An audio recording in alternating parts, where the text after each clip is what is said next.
The first thing I noticed wasn't that no one thanked my daughter. It was that they never even looked at her.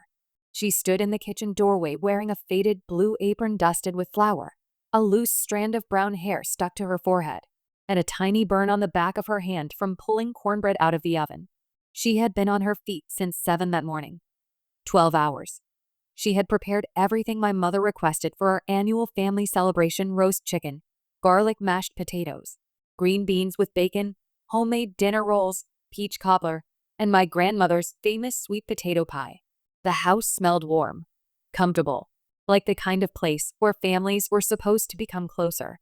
Instead, I watched my mother's eyes drift over every dish as though a catering company had delivered them. Then she smiled. Not at my daughter, at everyone else.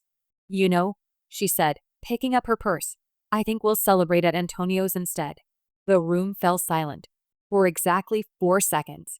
Then chairs scraped across the hardwood floor. My brother laughed. My sister-in-law grabbed her car keys. My uncle joked that he'd been hoping someone would say that because he wasn't really in the mood for home cooking. One by one, they walked toward the front door. Nobody asked what would happen to the meal. Nobody thanked the 17-year-old girl who had spent her Saturday making it. Nobody even noticed that she hadn't moved. I looked at my daughter. Emma wasn't crying. That somehow hurt more. She simply stared at the dining table she'd spent an hour setting by hand, each plate perfectly aligned, because she'd watched videos online about formal table settings. She had folded the cloth napkins into little fans. She'd polished every fork until it reflected the chandelier. She whispered only 6 words. "I guess it wasn't good enough." I wanted to answer. Instead, I looked at my mother. She avoided my eyes. That told me everything. This wasn't a last-minute decision. It had been planned, and I still didn't know why. Welcome back to Real Drama Story, where family secrets unfold and quiet decisions change everything. If you are new here, drop a comment and subscribe. Now let's get into it. People think betrayal arrives like a thunderstorm. In my experience, it behaves more like water finding cracks in a foundation. It starts quietly, almost politely. Then one day you realize the entire structure has shifted. My name is Sarah. I'm 43 years old. I'm an accountant by profession, which means I spend my days looking for patterns hidden inside numbers. Maybe that's why it took me so long to recognize the pattern inside my own family. Because emotions don't balance the way spreadsheets do. My father used to say something every Sunday afternoon while repairing things around our little house. If you want to know whether a building will last, don't stare at the roof. Look at the foundation. When I was 8, I didn't understand. Years later, I realized he wasn't talking about houses. He was talking about people. Dad believed respect wasn't measured by birthday presents or holiday speeches. It was measured by the small things nobody thought anyone noticed. Who helped clean the dishes? Who stayed behind after everyone left? Who remembered your favorite dessert? Who thanked the person doing the invisible work? He noticed everything. After he passed away 14 years ago, those quiet habits disappeared from our family one piece at a time. My mother changed first. Not dramatically. Gradually. She became fascinated with appearances. The perfect holiday photos. The nicest restaurants. The newest furniture. She started saying things like, "People remember impressions." Dad used to say people remembered kindness. Those aren't the same thing. At first, I ignored it. Everyone grieves differently. Then my younger brother, Jason, started visiting more often. Jason had always been charming, the kind of man who could make strangers laugh within 5 minutes. He also had a remarkable ability to leave before dishes needed washing. Mom adored him. She called him ambitious. I called him lucky, because every mistake somehow became someone else's responsibility. When Jason forgot Mom's birthday one year, she blamed his workload. When I forgot to buy cranberry sauce for Thanksgiving because Emma had a fever, Mom reminded everyone about it for 3 Christmases. Different standards. Same family. Emma noticed before I did. She was 12 when she quietly asked me something during a grocery trip. Does Grandma like Uncle Jason more? Children rarely ask questions they haven't already answered in their own minds. I told her Grandma loved everyone differently. Even as the words left my mouth, they felt borrowed. Emma simply nodded. She didn't argue. She never did. Instead, she started trying harder. birthday cards drawn by hand, cookies for every family gathering, helping Grandma organize old photographs, calling every Sunday. Love, she believed, could be earned through effort. I knew where she'd learned that. From watching me. Years passed. Emma grew into one of those teenagers who restored your faith in the next generation. She volunteered at the local animal shelter, maintained stray days, worked weekends at a neighborhood bookstore, saved every paycheck because she wanted to attend culinary school after graduation. Cooking wasn't just something she enjoyed. It was how she spoke. Some teenagers wrote songs. Emma baked cinnamon rolls. Some expressed anger through arguments. Emma chopped vegetables with perfect precision until she felt calm again. Every recipe carried emotion. Every meal became a letter she hoped people would read. My mother praised her often, publicly. Oh, Emma is such a talented girl.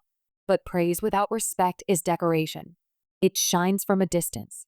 It holds no weight. 3 weeks before the family celebration, Mom called. I have a special favor. I smiled. What's that? I want this year's dinner to feel traditional. It always is. No, she replied gently. I want Emma to cook everything. Everything. For 23 people. I hesitated. Emma was still in school. She also worked 2 shifts that weekend. Before I answered, Emma overheard enough of the conversation to understand. She walked into the kitchen smiling. I'll do it. You don't have to. I want to. Looking back, I wonder if that was the moment everything became inevitable. Because some people hear generosity. Others hear opportunity. For the next 19 days, Emma planned every detail. She filled notebooks with shopping lists, tested pie crust recipes, calculated cooking times down to 15-minute intervals. She even researched Grandma's handwritten recipe cards so the dishes would taste exactly like they had 20 years earlier. She wanted one thing: to make everyone happy. I watched her work every evening after homework. Sometimes she looked exhausted, but she'd smile whenever she imagined the family sitting together around the table. I hope Grandma is proud, she told me one night while kneading dough. I smiled. I think she will be. Even now. Those words echo louder than they should, because by then, someone else in the family already knew that dinner would never be served. And none of us, not even Emma, had any idea that a simple invitation to a restaurant was hiding a much larger secret. I stood in the kitchen long after the front door closed. The silence wasn't complete. The oven timer was still beeping. The dishwasher hummed softly. Outside, I heard car doors shutting one after another as my family climbed into 3 different vehicles, laughing about appetizers and dessert specials. Emma slowly untied her apron. She folded it carefully instead of throwing it on the counter. That was who she was. Even disappointment had to be neat. I'm sorry, she whispered. I looked at her. For what? I should have cooked better. Those words settled over the room like dust. I walked across the kitchen and held her shoulders. No. She tried to smile. It's okay. No, Emma. I probably overcooked the chicken. The chicken is perfect. Maybe the pie. The pie is perfect. She looked at me for several seconds. Then she asked the question I'd been dreading. So, why did everyone leave? I didn't have an answer. Not yet. We packed the food into containers. There were 23 dinner plates, 23 cloth napkins, 23 glasses. Nothing had been touched except for one dinner roll my uncle had picked up before everyone walked out. Emma wrapped the sweet potato pie in plastic wrap with the same care she'd used when placing it on the table. She wasn't saving dessert. She was preserving hope that hurt more than tears ever could. About 40 minutes later, my phone buzzed. Jason. I answered. You guys coming? I glanced toward Emma. She was washing dishes that nobody had used. I don't think so. There was a pause. Then Jason laughed. Mom figured you'd be upset. Did she? Come on, Sarah. It's just dinner. Just dinner.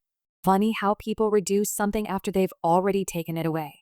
I'll call you later, I said. Before hanging up, I heard someone in the background ask if they should order another bottle of wine. The next morning, Mom called.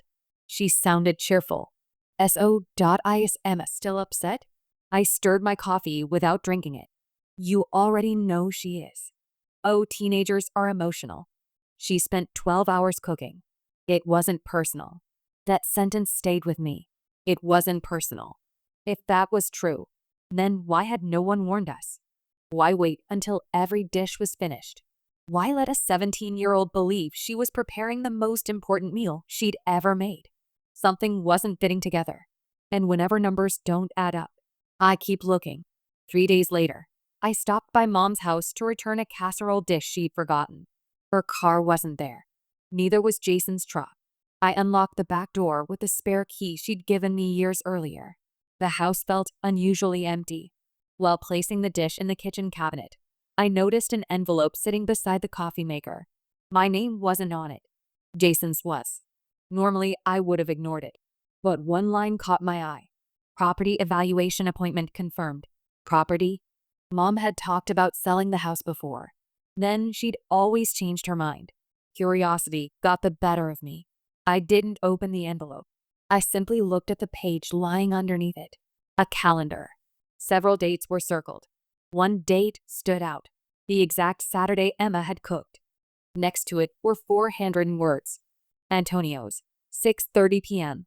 Underneath, another appointment. Attorney, 8:15 p.m. My stomach tightened. Dinner. Then a lawyer. The restaurant hadn't been spontaneous. It had been scheduled weeks earlier, which meant Emma's dinner had never mattered. It had only kept me occupied. But why? That evening I called Mom. I was at your house. Oh? I saw your calendar. Silence. Only for a second. Then, what about it? You already had restaurant reservations. Oh. Her voice became lighter. I forgot to tell you. Forgot. My mother never forgot appointments. She once reminded me about a dentist visit 6 months in advance. You also had an attorney meeting. Another pause. That's private. I wasn't asking what happened. Good. I was asking why you hid it. She sighed. Sarah. Everything doesn't revolve around you. I never said it did. You always make things bigger than they are. There it was. The oldest family strategy. If the facts become uncomfortable, question the person noticing them. That night, I couldn't sleep. Instead, I opened an old storage box in my closet. Inside were family photo albums, Dad's handwritten notes, birthday cards, Christmas letters, old tax documents I'd helped organize after he passed away. Accounting teaches strange habits. I keep paperwork, years of paperwork, mostly because throwing away records feels irresponsible. Around midnight, I found something unexpected. A photocopy of Dad's original estate summary. I frowned. I'd completely forgotten about it. Back then, I hadn't paid much attention. Dad's estate wasn't complicated, or so I believed. Then I noticed something. A handwritten note clipped to the back. Not Dad's handwriting. Mr. Reynolds, our family's attorney. The note read, "Final distribution postponed pending completion of family heritage agreement." Family heritage agreement? I didn't remember hearing those words. Ever. I searched through the box again. Nothing. No agreement. No explanation. Just that single sentence. The next morning, I called Mr. Reynolds' office. His assistant answered. "I'm sorry," she said politely. "Mr. Reynolds retired 4 years ago." My heart sank. Then she added, "But his files were transferred." Transferred where? She gave me another attorney's name. Laura Bennett. A woman I'd never met. I wrote down the address. Then I hesitated before asking one last question. Does the file still exist? There was the sound of typing. A few moments later. Yes. My grip tightened around the phone. It's archived. Can anyone request it? If you're listed in the estate. I am. Another pause. Then yes. I thanked her and hung up. Suddenly, the restaurant didn't feel like the betrayal anymore. It felt like the distraction. Someone had needed me focused on Emma's heartbreak, while something much bigger quietly moved behind the scenes. And for the first time, I began to wonder if my father had left behind more than memories. Maybe he'd left instructions. Instructions no one expected me to find. If this story is hitting close, drop a comment and stay with me, because what happens next is something none of them were ready for. The offices of Bennett and Cole occupied the second floor of an old brick building downtown. It wasn't impressive from the outside. but inside everything felt orderly. Shelves of leather-bound files lined the walls, and the receptionist greeted me by name before leading me into a conference room. A few minutes later, Laura Bennett entered carrying a thick gray archive box. "You must be Sarah." "I am." She placed the box on the table with both hands. "I've reviewed your father's file since your call yesterday. I had a feeling you might have questions." "I have more than questions." She gave me a sympathetic smile. "I imagine you do." She opened the box and carefully removed several folders. The estate itself was settled 14 years ago, but one document remained sealed. She slid a cream-colored envelope across the table. My father's signature rested across the seal. I hadn't seen his handwriting in years. For a moment, I couldn't bring myself to open it. Laura waited patiently. Finally, I broke the seal. Inside was a letter. "To my family. If you're reading this, it means something important has happened. I've spent my life building two things: this family and the company that supports it. Buildings don't collapse because of one cracked brick. They collapse because people ignore small fractures until they become impossible to repair. If this letter has been opened, then someone has already ignored the foundation." I stopped reading. My throat tightened. Those were his words. The same lesson he'd repeated when I was a little girl. Laura pointed toward another document beneath the letter. "This is the Family Heritage Agreement." I unfolded it. The agreement had been signed by my father and notarized 3 months before he died. There was one clause highlighted in yellow. "The family home cannot be sold without unanimous written consent from both children." I looked up. "My mother doesn't own it outright?" Laura shook her head. "No." "Then why was there a property evaluation?" "Because someone intended to sell." My stomach sank. "And the attorney meeting?" Laura sighed. "They attempted to determine whether your signature could be waived." "They?" She nodded once. "Your mother and your brother." Everything suddenly fit together. The restaurant, the distraction, the secrecy. They hadn't wanted me asking questions while they met with an attorney. If Emma and I had been sitting around that dining room table, I would have noticed when they disappeared. Instead, they had left us behind.